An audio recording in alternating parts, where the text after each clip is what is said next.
The rain had stopped, but the ground was still wet, muddy enough to soak your shoes. You hugged your thin cardigan around your shoulders as you walked back home. The street unusually quiet. Your stepmother had sent you out late at night again. We are out of sugar. She had snapped, shoving money into your hand, as if she didn't know the danger of the dark. But you went anyway. Refusing her was worse than wandering into the night.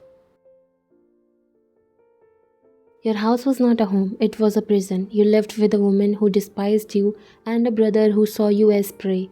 Every day you scrubbed floors, washed dishes, cooked meals you rarely tasted, and every night you pushed heavy furniture against your door, whispering prayers that tonight maybe he wouldn't try again. But prayers were weak, bruises bloomed on your skin like cursed flowers, each one a reminder that you were trapped. You smiled at school, laughed in front of strangers, but the moment you crossed your front door, your world turned to chains. Tonight, as you carried the small bag of sugar, your thoughts were dark, heavy, dangerous. You thought about running away again, but the last time had ended in disaster. You had been dragged back, beaten, locked in your room for days. You weren't old enough to work, not old enough to escape legally, so you endured. Until you heard a crash, the sound of tires screeching, the sickening crash of metal against wood. A gasp escaped your lips as you turned toward the forest by the roadside. Smoke rose in the distance, faint but unmistakable. Curiosity and instinct tugged you forward. Your heart pounded as you ran through the trees' branches, scratching your arms until you saw it. A black car, half crushed against a tree, headlights flickering. The driver's side door hung open, and slumped against the steering wheel was a man. Blood streamed down the side of his face, dripping onto the leather. His chest rose shallowly, alive but barely. You froze. Every instinct screamed at you to run, to pretend you hadn't seen anything. What if he was dangerous? What if whoever did this come back? But then his hand twitched weakly and you heard the faintest groan, and your feet moved before your brain could stop them. Hey, can you hear me? You whispered, pulling at the door until it creaked open. The man's weight slumped toward you, nearly knocking you off balance. He was heavy, his body hard with muscles beneath his torn shirt. You lowered him to the ground. His face came into the dim moonlight. Sharp jaw, blooded lips, tattoos peeking from under his sleeve. He looked dangerous, but right now he looked more human, dying. Oh my god, what do I do? You pulled the water bottle from your bag, lifting his head gently.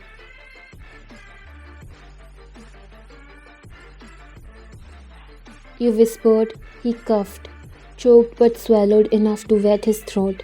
You tore your handkerchief in half, pressing it against the wound on his forehead, tying it as tightly as you could. Your fingers were slick with his blood, but you didn't stop.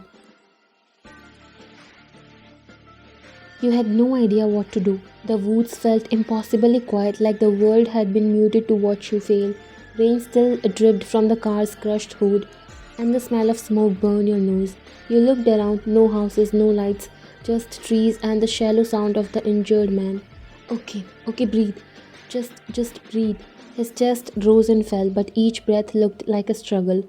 Blood had soaked his shirt. He was losing more than you could hold with torn fabric and worry. What do I even do? I don't know how long I can hold him. I can't carry him far. Anyone. He made a faint sound, something like a chuckle turned into a groan. Then his hand twitched, fingers fumbling at his side. My phone. You blinked, startled. He was conscious enough to remember that. You swallowed hard and started patting around his jacket, fumbling through pockets because you didn't know what else to do. Hey, mister, can you hear me? Where is it? Your phone. Where's your phone? You were trying to stay calm. His fingers closed briefly on something in his inner pocket. You pulled out a cracked screen phone from the jacket, hands trembling as you handed it to him. Dial 10. No, song. He nearly dropped the phone, fumbling with it. For a breathless second, you thought he was trying to call an ambulance. Let me call the ambulance, please. You are losing blood. You reached for your own phone in your pocket. ready to dial, but he gripped your wrist hard enough to make you gasp. No need. You pulled your hand back. No need? You are bleeding everywhere. What do you mean, no need? Please, we should get help. His eyes, half lidded and fierce, locked onto yours with a clarity that made your skin prickle. My man, they are close. Don't call anyone. Trust me. You hesitated. For a moment, everything was a blur. The blood, the dark, the way his jaw clenched around the words. He exhaled slowly and a small, almost embarrassed smile ghosted at the corner of his mouth. You don't have to play hero. I prefer my heroes alive. He attempted a joke that came out thin. I'm not trying to be a hero. You looked at him, really looked, at the tattoos at his wrist, the scars at his neck, the way the moonlight made him look both terrifying and human. When his hand slid from your wrist and he managed to fumble the phone, you watched as he braced himself to speak into it. So, it's me. I'm at the North Bend. Hit the med team and bring the black van now. You froze. The name sounded like a command that everyone obeyed. You hadn't heard sirens yet, but the way he said it made you believe help was already moving. Your men? He rasped a laugh that was almost a pained sound. Yes, I'm not ordinary. You furrowed your brows. What do you mean by that? Who are you?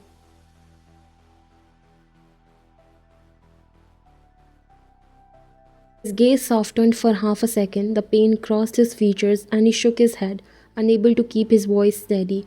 I'll tell you later. For now, stay with me. Keep pressure here. He touched his temple where the cloth had been. Don't move me unless you have to. You did well.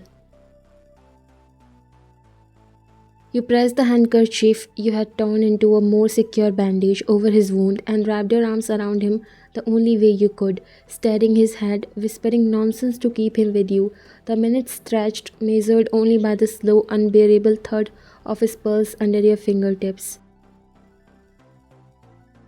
Somewhere out of the darkness, distant and then growing louder, engines approached. You looked up and finally let yourself believe that you had not become a witness to an end. You had, somehow, stepped into the middle of a life that was bigger than the crash, and that realization both frightened and strangely steadied you. Soon headlights flashed through the trees, black SUVs screeched to a halt, men in suits poured out, shouting, "Boss!" Guns glinted under the moonlight. You froze, horror spreading through you. Boss. Who was this man? They rushed to him, kneeling beside his body. One of them noticed you, grabbing your wrist harshly. Who are you? But the man, the boss, lifted his bloody hand, weakly pointing at you. His voice was barely audible, but it carried enough command. Let her go. The man instantly obeyed. They lifted him carefully, urgency in their movements. You stepped back, heart racing, realizing the truth. You hadn't just saved a stranger, you had saved a mafia boss. They all looked at him like he was their lifeline. They lifted him carefully, voices urgent. Boss, stay with us. We'll get you to the doctor. They carried him to the SUV. He turned his head slightly, eyes locking with yours one last time. Even half conscious, his gaze pinned you in place.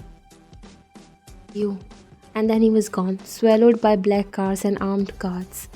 You stood frozen in the woods, clutching your torn handkerchief stained with his blood, your heart racing. You didn't know it yet, but that night had just bound you to him forever. 1 week later. It had been a week since that night, and you still couldn't forget that you saved a dangerous man. Your life got back to how it was, hell.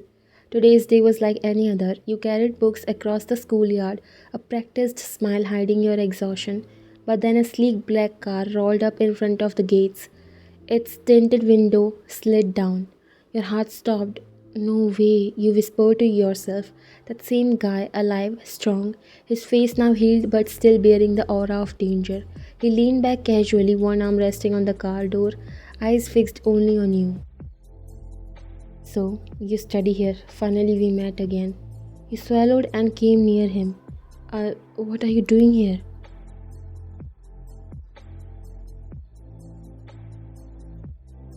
He stepped forward, ignoring the stares of curious students. His presence was magnetic, making the air around him feel heavier. You saved my life. People don't usually walk away after that.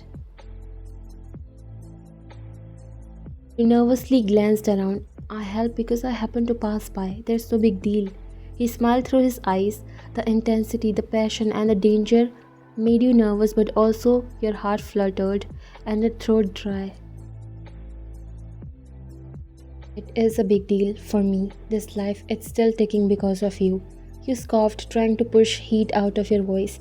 Don't speak in such big words. I didn't do anything heroic. He took a breath like the room needed oxygen and stepped a fraction closer so no one else could hear. You did. You chose to act when everyone else would have looked away. That choice, it's not small to me, it's everything. A group of students exchanged looks and slowly edged nearer, as if a scene was unfolding they couldn't miss. You felt exposed and ridiculous and strangely proud all at once. That's too much. You are making it sound like I saved the world. His smirk turned dangerous. Maybe not the world, just one man who doesn't want to die. And now I owe you. Dads aren't cute when I owe them. I collect them. That made you blush. You don't even know me. You can't. He cut you off with a look that made the noise around you fade. I learned your name. I learned how you walk home alone. I learned what makes you laugh. I don't need a history book to know what matters. Okay, now everyone is staring. You need to leave, boss, right? He smirked. It's jungle for you and let them stare. They should know they have an amazing person among them who never hesitate to help. Your cheeks heat up. You shouldn't. This isn't normal. He shrugged. Normal doesn't suit me, and it doesn't suit you either. You are dangerous. I don't want any trouble. Trouble is already here. The question is, are you going to run from it or let me drive you home? You startled. Excuse me? No, I. He cut in smoothly. Relax, not today, but tomorrow night. I'm picking you up. Don't argue. You crossed your arms, raising a brow. You think you can just tell me what to do? His smirk deepened as he leaned closer. No, I think you'll let me. You froze, speechless, while students burst around, whispering about the mysterious man. Jungkook's gaze lingered on you for a long moment before he returned to his car. Tomorrow then, he said with a faint smile as the door closed. The car sped away, leaving you standing there, heart pounding, clutching your books like a lifeline.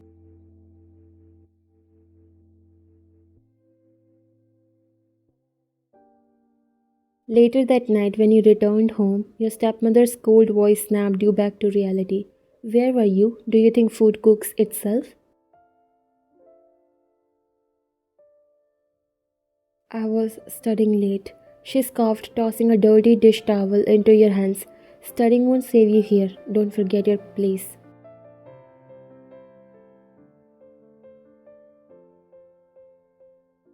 You nodded silently, hiding the sting behind your calm face, but deep inside something has shifted. For the first time, you weren't just enduring.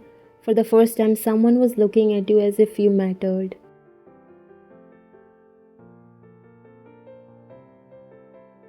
It had been 3 months since that day at the school gates. Somehow, between his persistence and your reluctant heart, you had fallen into something real. Dates in the shadows, secret phone calls, the warmth of his presence that made you forget, just for a while, that your house was a battlefield.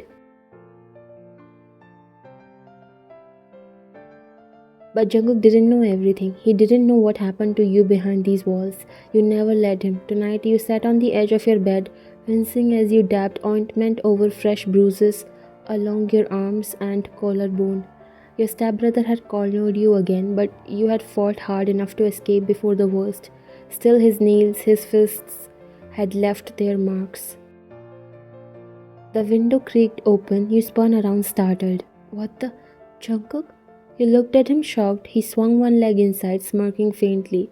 Got you. I wanted to surprise you. Midnight drive. Maybe ice cream, but... His smile faded, eyes narrowing. What the hell is that? You quickly slipped your arms into your shirt, fumbling with the buttons. Jungkook came inside. His eyes locked onto the fresh bruises scattered across your arms and waist, visible under the dim light. He stopped you from wearing the shirt. Wyan, what the hell is this? It's nothing, I just tripped. He snapped, stepping closer. Don't you dare lie to me.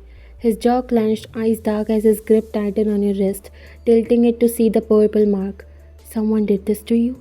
You avoided his gaze. Jungkook, please, just let it go. Let it go? You expect me to stay quiet while someone lays their filthy hands on you? He grabbed the hem of your shirt, pulling it back down so the bruises were exposed again. His face twisted in fury. Tell me who did this. It's not that serious.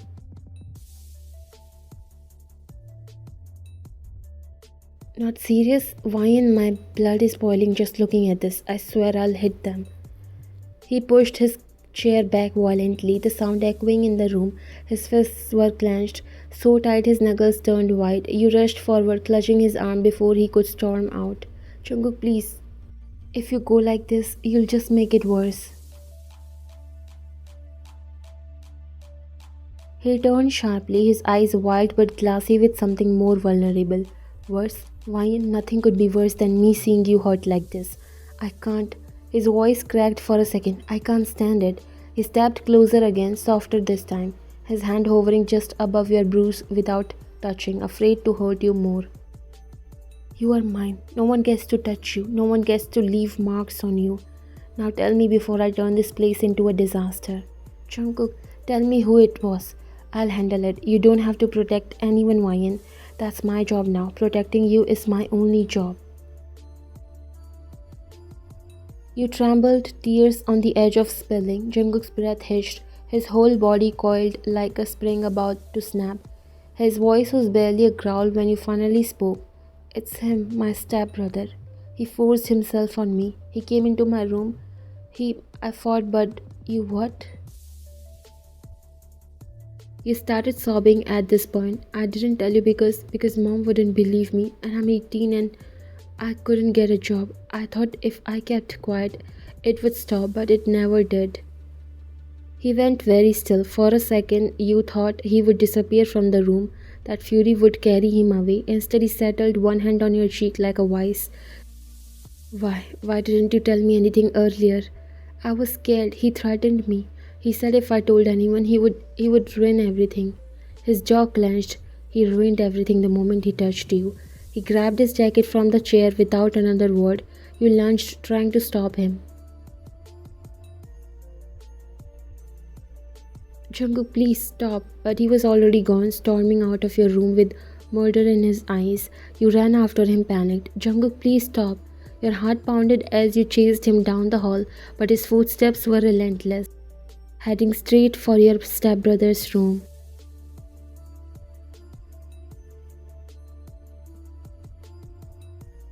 He kicked the door open. Your stepbrother slept on his back, the TV still murmuring.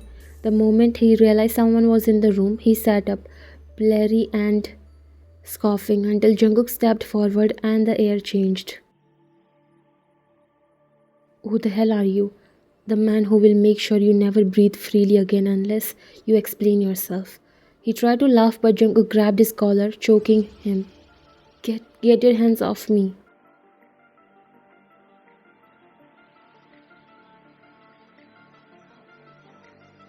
Tell me why you were in her room at 2 a.m. She asked. He slammed him against the wall, making you scream as your stepbrother coughed blood. Don't lie.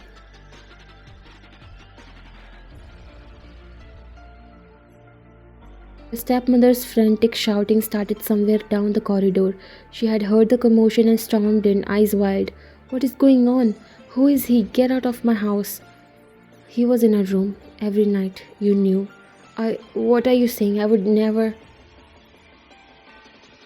You looked at her, anger mixed with tears in your eyes. Don't lie. You heard him. You always heard him. You told me to be quiet. You told me to make do. Your stepmother's face went white, then fierce, as she lunged to the phone, shouting into it. Hello, police? Yes, there's a man here. Someone is breaking in. She then looked at you. You brought this man to do all this, right?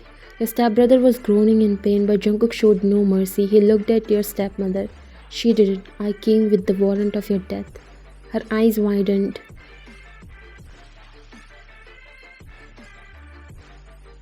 Soon sirens filled the air. Police officers came inside. Jungkook walked up to them. He explained everything and they asked you. You showed the bruises and told them everything. You even had a recording in your phone. Because one day you decided to get him behind the bars anyway. The officers arrested him. You? How could you? This is a setup. You planted this. Jungkook covered you.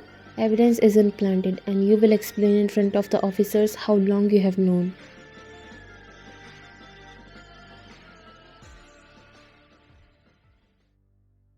The air felt cleaner by the front gate. Jungkook stood very close, not giving you space to shiver. His hands had calmed, but his voice was low and resolved. Are you okay? Do you need a hospital? You exhaled. I'm scared. You won't be, not with me. I won't let them do this to you anymore. What if we get out of there? Don't worry about that. You are mine and you are safe. He'll get the punishment, and if law fails, I won't spare him. I'm taking you with me tonight to my house. You are safe there. We'll go to the hospital in the morning. We'll handle the rest. Okay, and thank you. Come on then. Let me carry your fear for the rest of your life. He gathered your small bag and led you to the black car.